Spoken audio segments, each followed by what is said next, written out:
Hello everyone. I hope you all are doing good. All of you are safe, which is most important now. So do not panic. Stay home, stay safe, follow the rules, instructions that have been constantly told to us. If we constantly follow those, we can definitely overcome the situation of crisis. So, nevertheless, let's start with today's session. So today we will be discussing on the topic life processes.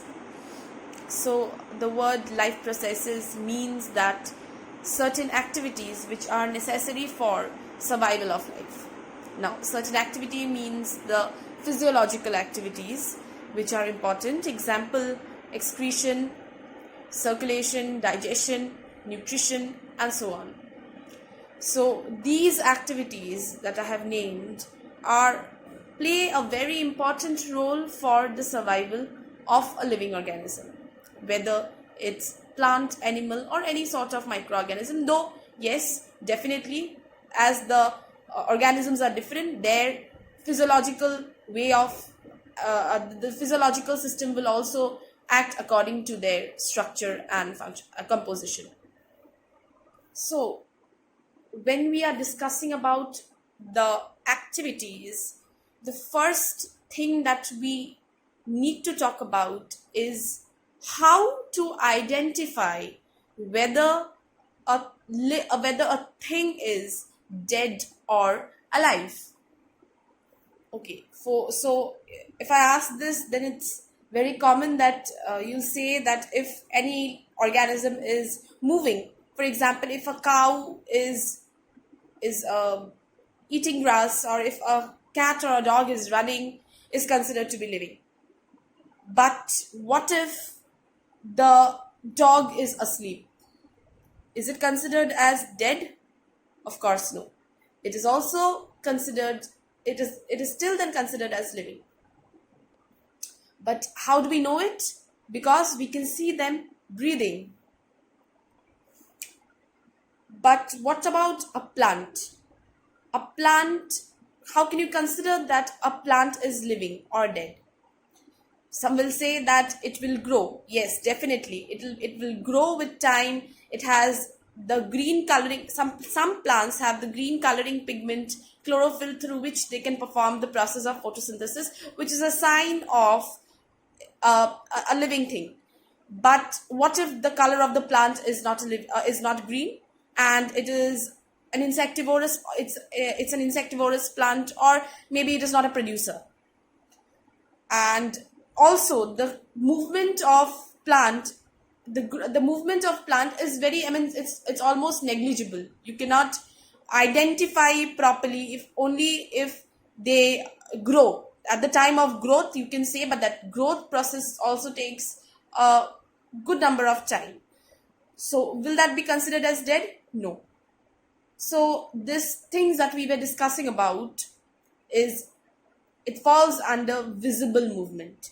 So you cannot predict whether a thing is living or dead on the basis of visible movement. You also need to know more about it in a different manner. For example, the movement of molecules in the body of a living organism. Definitely, as we are composed of cells will have their own functions, and every cell will have their own mechanical functioning. So the movement of molecules and everything will constantly take place.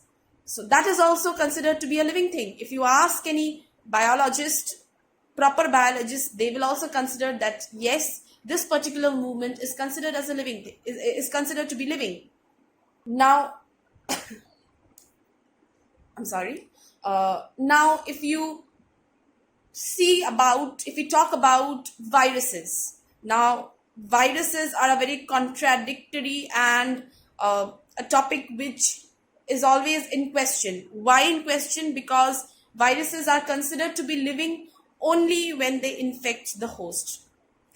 Until then, they do not act as living thing. They don't have their own metabolic pathway, they don't have their own mechanical, they don't have their own molecular structure, but they take up the biochemical pathway of the organism in which they infect. So that is still a controversial point. So we cannot exactly say. That is why it's considered to be in the borderline of living and non-living. So why are we using the word molecular structure? Now, molecular structure are very important for a living organism's survival. Why? Because if we see the structure, or if we see the structural organization of a living organism, we know that cells, group of cells will make up tissues, which in turn forms organ. Together the organ will form the organ system, and finally it gives proper structure of the organism.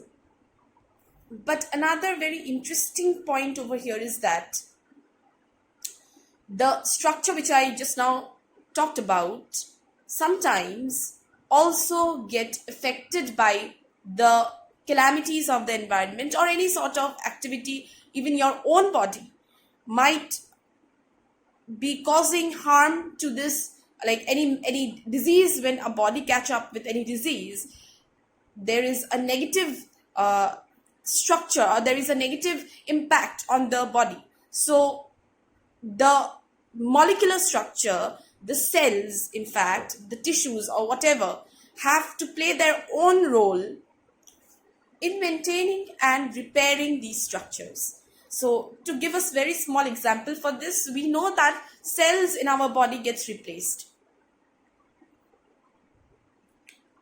For example, red blood cells. The red blood cells helps in carrying of oxygen, because of which our every part of the body, that is the process of oxidation and everything, like the red blood cells will help in carrying oxygen and providing oxygen to the cells. So if the red blood cells, they are not replaced, basically red blood cells has a lifespan of 120 days, that is almost around about 4 months. So if these red blood cells once dies, does not get replaced, then automatically it will lead to the collapse of the living organism's body. But we see that does not happen. They are constantly replaced, and in this way the survival, the lifespan of the organism continues.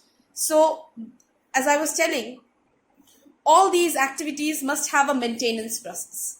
Now, what are these maintenance processes? These maintenance processes are nothing but what we will be discussing about on this chapter, the life processes. How these different activities of the body keeps the living body surviving. So what are life processes? The maintenance processes that we have discussed should keep on working even if the body is not doing anything in particular. For example, when you are asleep, when you are not doing anything, you're just sitting idle. So at that point of time, since you are sitting idle, your body cannot stop working. At the time when we are sleeping, our body cannot sleep. If that happened, we'll die. But that is not the case. Our body has to keep on doing its work. So these processes, these maintenance processes, which keeps the body living, again I'm telling, are called as the life process. Now, since these processes are needed to prevent damage and breakdown, they also require energy for their continuously working. So this energy basically comes from outside. Now, where? How? This is the question. So for the survival, the energy that we were talking about, we get it through a substance called food. So the food that you eat is from outside, and when you eat it through a process called as nutrition. So when you're eating it, and the process that is immediately after the process of nutrition will take place, digestion. How the body will digest every important component that is obtained from the food, and will get passed on into the body cells for its energy and for its survival. Now, that is very common. If the size of the body is to grow, additional raw materials will also be required from outside for the proper growth of the body. Since life on earth depends on carbon based molecules, therefore the food substances that we need for our growth are also carbon based. I mean, most of the food substances are carbon based. Now, depending on the complexity of these carbon sources, different organisms can use different types of nutritional processes.